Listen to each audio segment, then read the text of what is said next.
Is there a difference when buying brakes? What's really in the price? When you take your vehicle in for brake service or regular maintenance, you may find yourself making a decision about replacement parts that is very important.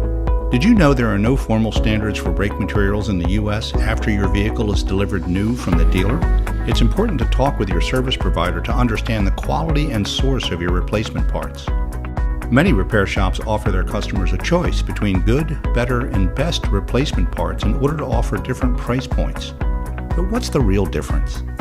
Good brake pads will certainly work and stop your vehicle safely, but will probably wear more quickly and need replacement more frequently than the premium alternatives.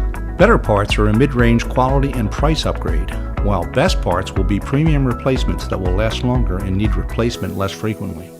While all quality repair shops offer safe replacement parts, the least expensive part may not be the best choice. In fact, when it comes to safety parts like brakes, many consumers want only the best parts on their vehicle for both safety and peace of mind when transporting family or friends. So the next time your vehicle is in for service, don't just listen to the cheapest. Listen to the wise, and then make the best choice for you and your family.